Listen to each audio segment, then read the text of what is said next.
Hi guys, I thought I'd do a quick video to explain how I got to the number and sort of where it comes from, etc. So basically the problem as I see it, and this is one of the reasons I'm doing the video, so you can pick any holes and work out if I've made a mistake here and let me know. But the problem, the way I see it, is the Warrior Plus fee is taken into consideration before the splits are done, but the PayPal or Stripe fee happens after the split for affiliate payments and JV contracts are done. So my thinking was the first step is to work out what the fees are for PayPal and for Stripe, for US and non-US, for the different price levels that we have. So here's me logged into the PayPal account. We happen to have someone who's bought several items at different prices here. So basically what I was doing is going through, opening up different price points, going to that transaction and looking down to see what the fee is. This is looks like a US, doesn't say non-US. So that I would guess is the US fee for PayPal for a $97 transaction is $3.88. So basically I have a spreadsheet where I went through and recorded that. So PayPal US, oh, there we go. That one there, $97. These are the price points. These are PayPal US, PayPal non-US, Stripe US, and Stripe non-US. So that was $97. The next one, this one is $67. It's $2.83. So that's that one.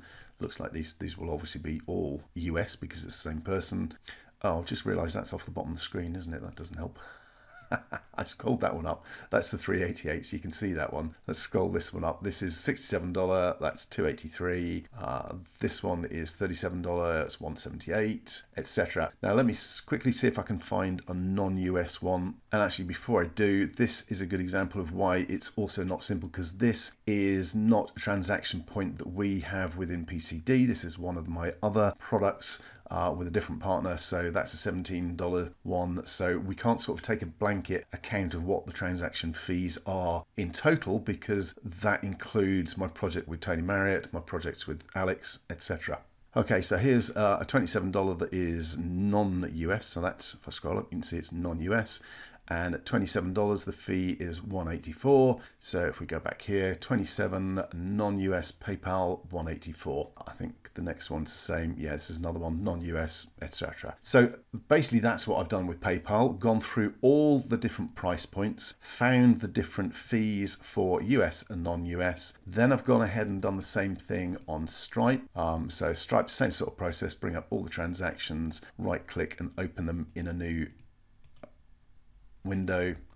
Let's pull up a few of these, and once they come up here, what we have to do is hover over and we can see for a $27 transaction in Stripe, this I believe is non-US. Yeah, if we scroll down you can see it's Canada. So for $27 $149, that should be $27 Stripe non-US $149. Okay, let's go back. What's the other ones I've got here? This is 47. This is South Korea. So this is a non-US, 237 in fees for 47. So Stripe, 47, 237. So that's basically all I've done. Gone through as many of the different transactions as I can. Not all of them, but a lot, just to make sure that those are the fees for Stripe and for PayPal for all the different price points that we have. Now, I have noticed that on average, it's about 3 US transactions to 1 non-US. So what I then did was add those up on the basis of 3 Stripe US, 1 Stripe non-US,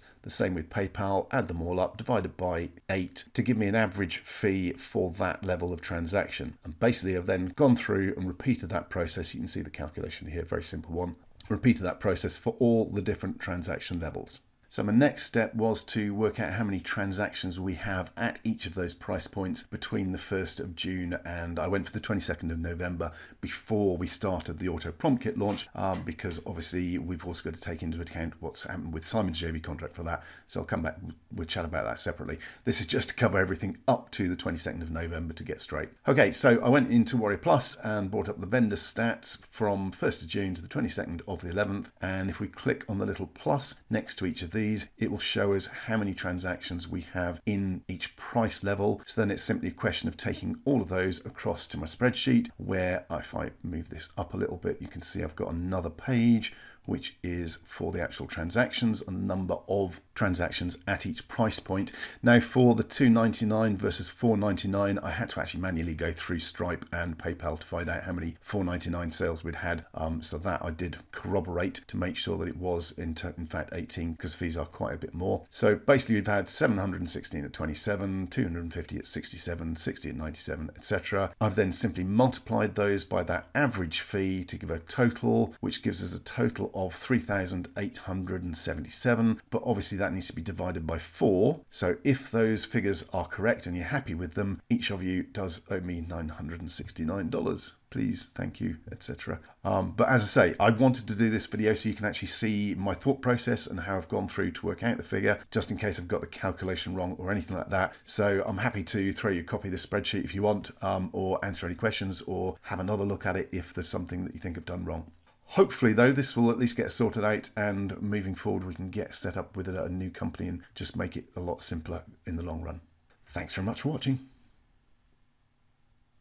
I'm so tempted to put up, and now please feel free to move on to the next tutorial video at the end. I'm so used to doing that.